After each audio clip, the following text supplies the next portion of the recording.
즐거운 찬송을 부르리라. 할렐루야 할렐루야. 내가 예수를 믿어 그의 흘리신 피로 내 죄 씻었네. 할렐루야 할렐루야. 내가 예수를 믿어 그의 흘리신 피로 내 죄 씻었네. 오늘 하나님의 말씀은 누가복음 1장 1절에서 10절까지 말씀입니다. 우리 중에 이루어진 사실에 대하여 처음부터 목격자와 말씀에 일꾼된 자들이 전하여 준 그대로 내력을 저술하려고 붓을 든 사람이 많은지라. 그 모든 일을 근원부터 자세히 미루어 살핀 나도 데오빌로 각하에게 차례대로 써보내는 것이 좋은 줄 알았노니 이는 각하가 알고 있는 바를 더 확실하게 하려 함이로라. 유대왕 헤롯 때에 아비야 반열의 제사장 한 사람이 있었으니 이름은 사가랴요.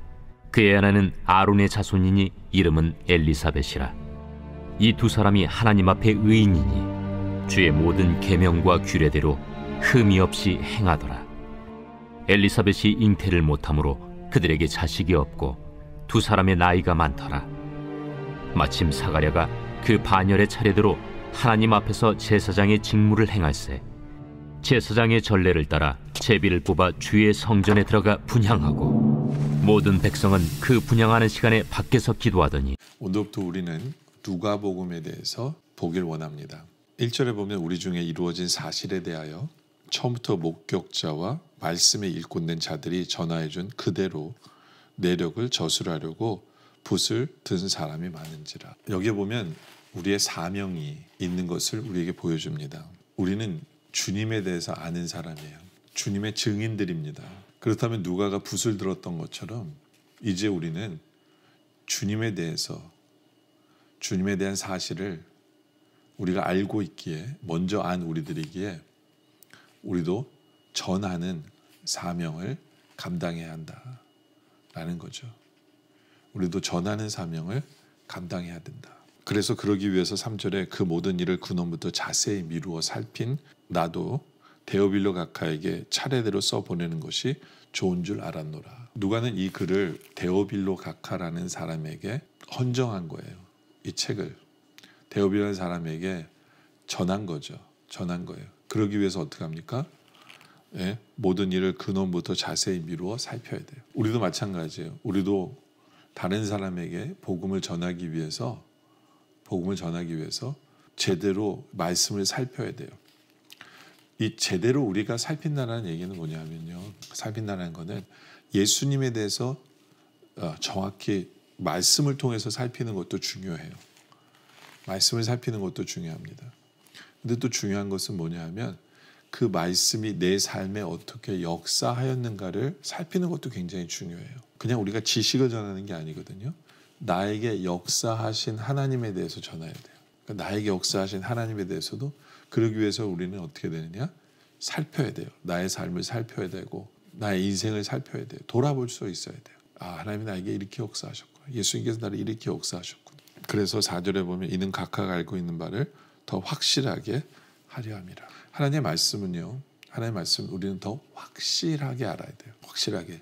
그러니까 하나님의 말씀을 확실하게 안다는 건 뭐냐면 지식으로만 아는 것이 아니라 내 삶에 역사하신 바로 그 주님을 증거할 수 있어야 돼요. 이것이 제대로 확실하게 아는 법이에요. 그러니까 저는 우리 성도들이 말씀을 지식으로만 알지 않길 원합니다. 하나님의 말씀이 내 삶에 어떻게 역사하셨는지를 간증할 수 있는 내 삶을 돌아보면서 하나님의 살아계신 생명의 말씀이 그 생명의 말씀이 능력의 말씀이 내 삶에 어떻게 능력으로 나타났는지를 돌아보고 전하고 그래서 확실하게 붙잡을 수 있는 바로 그런 삶을 살아가는 우리들이 되어지기를 원합니다. 그것이 제대로 말씀을 전하는 우리의 모습이에요. 그것이 말씀을 전하는 복음을 전파하는 성도의 모습이다라는 거죠. 그러기 위해서 우리에게 간증이 있기를 원합니다. 누가도 어떤 한 부부에 대한 간증으로 이 말씀을 시작을 해요. 부부에 대한 간증으로 이 말씀을 시작해요. 그 부부가 누구냐? 5절에 보면 유다 왕 헤롯 때에 아비야 바늘에 제사장 한 사람이 있었으니 이름이 사가랴라는 사람이에요. 사가랴. 그의 아내는 아론의 자손이니 이름은 엘리사벳이라. 사가랴와 엘리사벳, 남편 사가랴, 아내 엘리사벳. 이 두 사람, 이 부부에 대한 말씀이에요. 6절에 보니까 이 두 사람이 하나님 앞에 의인이니, 그렇죠? 하나님을 잘 섬기려고 한 사람이에요. 주의 계명과 규례대로 흠이 없이 행하더라. 그런데 문제가 있어요. 7절에 엘리사벳이 잉태를 못함으로 그들에게 자식이 없고 두 사람의 나이가 많더라. 자식이 없어요. 나이가 많은데 더 이상 애를 가질 수 있는 나이가 안 됐는데 자식이 없는 문제를 안고 있어요. 그런데 우리는 결말을 알죠. 우리는 결말을 알아요. 어떤 결말을요? 세례 요한의 부모님이에요. 결국에는 애를 가질 수 없는 나이에 임신을 하게 되고 세례 요한을 낳게 돼요. 근데 왜 이런 이야기를 누가는 하고 있는지를 알아야 돼요. 그 이유가 뭐냐면 애를 낳을 수 없는 불가능한 처녀가 애를 낳게 되는 사건과 연결을 지으려고 하는 거예요. 애를 낳을 수 없는 나이 많은 엘리사벳이 임신을 하고 아기를 낳은 것처럼 하나님이 하시면 처녀도 나를 애를 낳을 수 있다는 것을 보여주기 위해서 이 말씀을 하는 거거든요. 근데 처녀가 애를 낳은 것은 바로 예수님의 사건이잖아요. 예수님의 사건.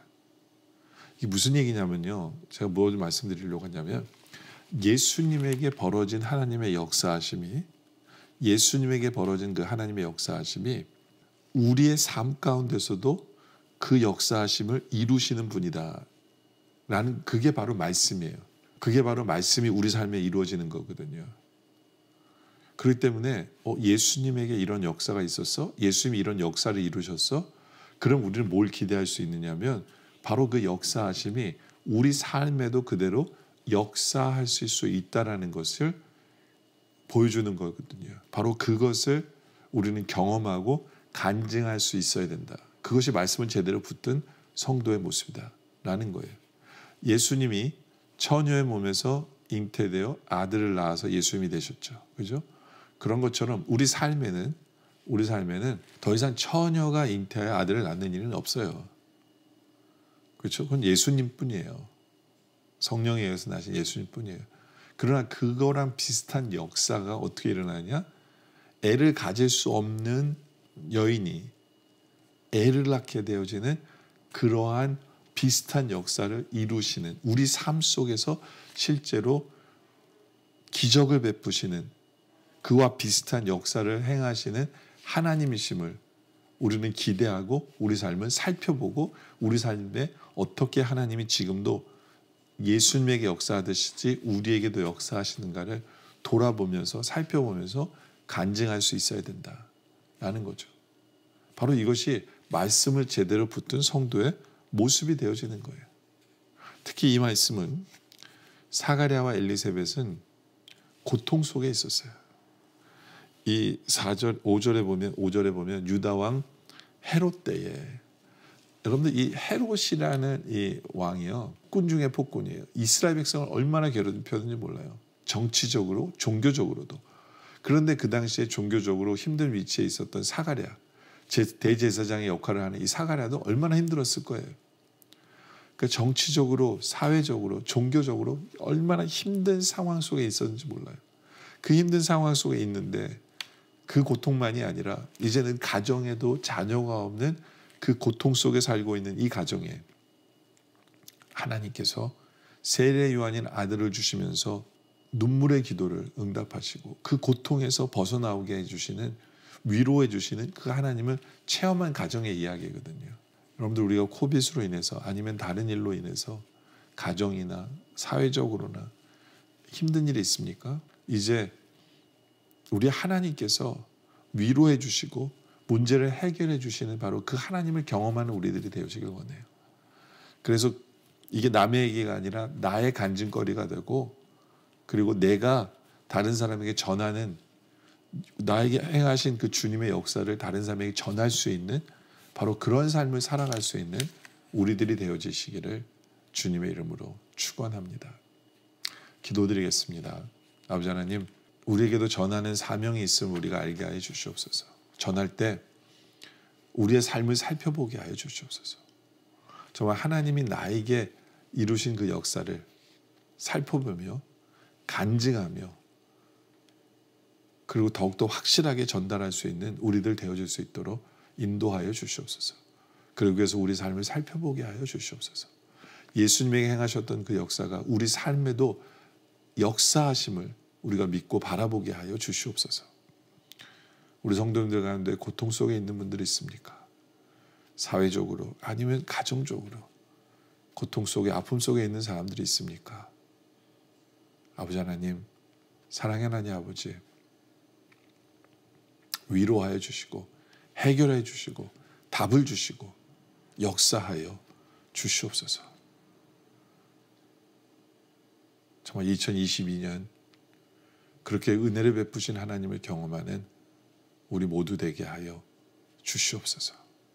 오늘 말씀에 감사드리며 계속되는 기도 속에 함께 하시길 바라며 예수님의 이름으로 기도드립니다. 아멘.